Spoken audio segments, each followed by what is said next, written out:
Good morning. It's really early in the morning. I woke up, I guess, at 4:30.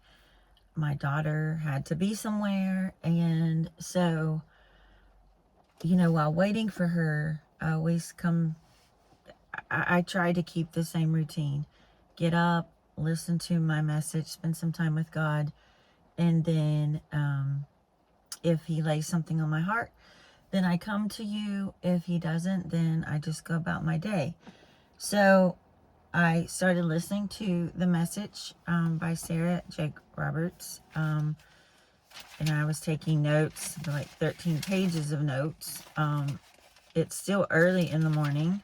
I've already taken my daughter, but I came back. It's raining really hard, and I wasn't finished with the message. My other daughter's asleep in the house, so I didn't want to wake her. And the Lord was just moving and stirring things inside my heart that I just couldn't stop the message. And so I shared the message on my Facebook page from Sarah. It's how to birth your purpose. It was so much more than talking about birthing your purpose. I'm not even sure that was something said in there. The message context of it all was just our faith and our brokenness and our lack of faith. But more than anything, it was a message of hope. It was a message of God sees you. She sees you. I don't know if you know her story, but she was 13.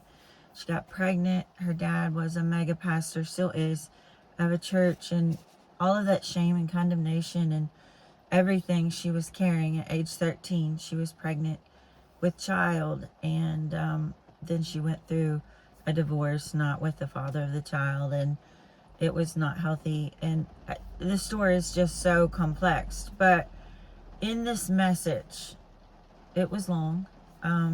Most of hers are long, but God can truly speak truth into your heart and transform your mind and cause you to think a little different. And she was quoting the scripture text from Hebrews 11:11 and spoke about Sarah, who laughed in the face of God when He said He was going to give her a child.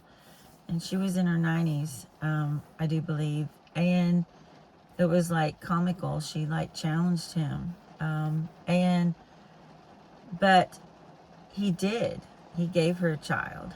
And the whole sermon that she built around that was that, Sarah cried out in desperation to have a child. And that our heart condition, she spoke a lot about our heart condition and about walls of stone and walls of bitterness and what we have given up in our life, where we have quit believing, and that we're just going through the world faking it and trying to make it, but we are not doing well. We are sinking. We are barely surviving. And that we're able to fake out some people who don't really know. But we know if we get real and honest with God that our hearts are of stone.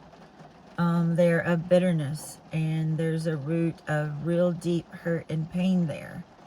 And so the message spoke so much truth in not my life now, but my past, about the transformation. I mean, this message was so real and relevant to where I sit now, because I can sit in tears and reflect, and I did cry before I came on here, about the goodness of God and about where I was and where He has taken me now.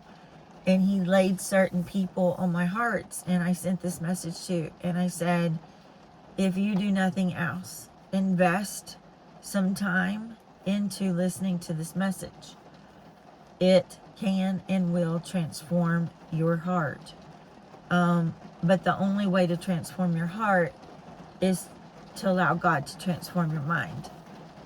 And when you do that and you start seeing things differently, and you start breaking down the walls and you start getting real and honest, that, you cry out to him and you say, I do feel this. I do feel this. I do feel that. I'm angry here. I'm mad here. I don't believe. And I quit. And I quit caring. And I just turned my heart to stone. I can't do this. I'm sinking. I'm failing. I'm miserable. I'm lonely. I quit believing. Like, if all of these words are things that you have felt in your heart, and what you're feeling now even is like, I'm so tired. I just want to die. Death can only be better. Okay? I just want you to know that I have shared those feelings. I have been so desperate that I felt that life, there was nothing here to offer, and that, I had intrusive thoughts. I never acted on them because there was always that hope that there was more. Like, my faith never stopped me from believing that there was more. And I didn't know how, I didn't know when, and I really didn't have the faith that things were going to change at all. Like, there was so much disbelief that I had given up on believing that God could do anything different, that he was going to change my situation and circumstance. But I hold to, but God. But God came through. He did, and he did in a mighty way. And he has rescued me, and he has saved me, and he has turned that bitter stone heart into flesh, and it beats again. I think of Danny Gokey's message about the song he has to heart beat again. It's so good. And I love that song. And I can't do her message justice. I mean, like, I have 13 pages of notes, and I don't even know where to start. The only thing that I was told to come on here to tell you is that you're not too far gone. If you have bitterness, and if you have walls of stone, God can break you free from that. He is the answer. He holds the keys. It's in relationship with him. Go listen to that message. And I have some things that I outlined, that I circled. One was, she said, if these walls could talk, what would yours say? What is your truth? What is your pain? What is your hurt? Because whatever they are, share it with Jesus. He's listening. He cares. And it's when you get it out of your chest, when you get it out of your body and into the presence, he's listening. Something magical happens there. I don't know, that weight is lifted. And she talked about how there's death in your life, and there's rejection, and there's neglect, and there's hurt, and there's so much. But I circled also, because you're to ask yourself, because nothing changes when you don't reflect and put things into your life application. Okay, what broke you? What broke you? What is breaking you? Get with God and voice that. Like, God, this is what's hurting. This is what's wrong. Help me in my unbelief. Like, even cry out to him and say, I don't believe, but I believe. But I don't believe you're going to do this for me. Because I always said that. I believe, but I don't believe you can do this. I don't believe you're going to do this for me. But I'm here to tell you, he did. He did. I had to walk blindly in faith, and some things crushed me. But he did. He did do it. And it took a long time. And, you have to just not give up. And you just have to keep walking the walk. And, cry out. You're human. He sees it. Let's see what else I circled here. Like I said, there's nothing impossible with God. We may think it is, and it's not. I circled, it's possible still. The possibilities are endless. I know you, there's, I can't read mine writing because it was dark. On one side, okay. I know you are lost on one side, stuck on another. So you might be going through life and something over here is going good. But then there's something over here that you're just stuck, that you can't break free. And so because you're stuck over here and there's unforgiveness and there's a heart of stone, you cannot experience the fullness of God. You can't have the abundant life because you have that area in your life that you have to have God set you free. And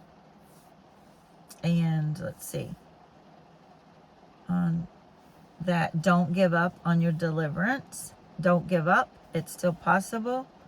It's he wants to expand your mind. He wants to stretch it.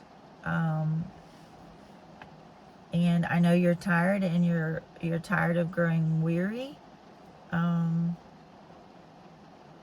Let's see. He promises that you shall live and not die. That if you open your mind, have to do a lot. Let's see. Like I said, it's dark, and I write so quick. There's more. Let's see what else I circled here.